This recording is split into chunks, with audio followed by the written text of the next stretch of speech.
It is really puzzling to me that having just buried one monster, the Soviet Union, another remarkably similar one, the European Union, is being built. Exactly what is the European Union? Perhaps by examining the Soviet version we can get the answer. The Soviet Union was governed by 15 unelected people who appointed each other and who were not accountable to anyone.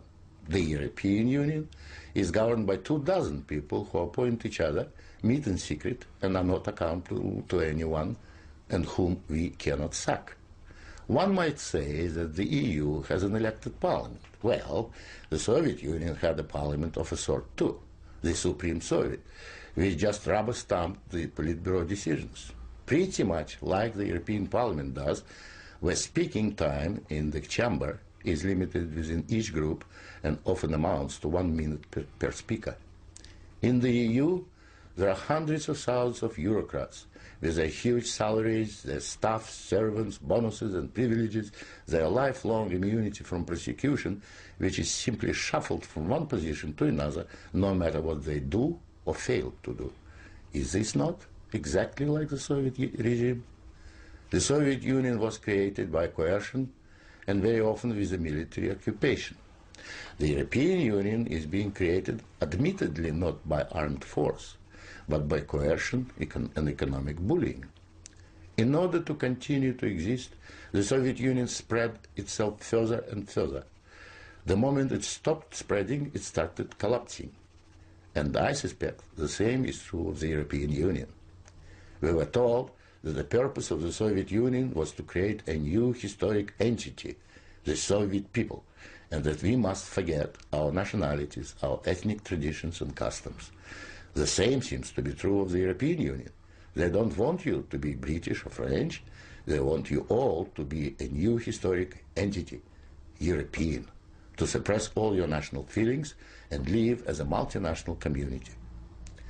After 73 years, the same system in the Soviet Union resulted in more ethnic conflict than anywhere in the world. In the Soviet Union, one of the grand purposes was the destruction of the nation state. And that's exactly what we observe in Europe today.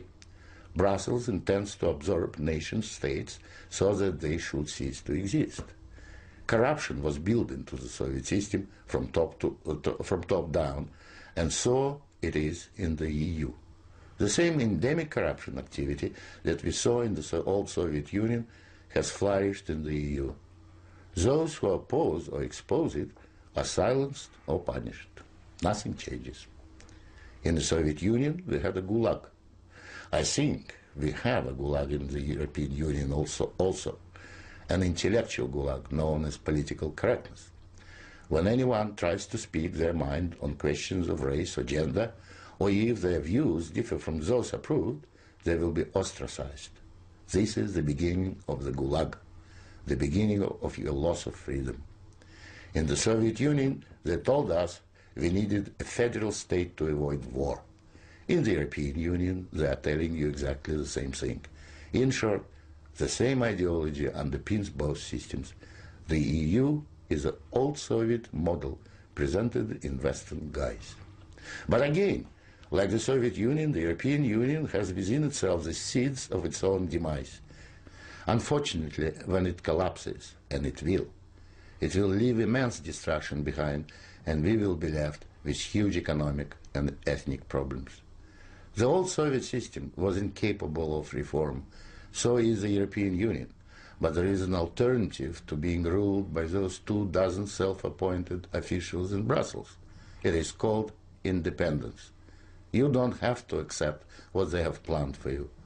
After all, you have never been asked if you wanted to join. I have lived in your future, and it didn't work.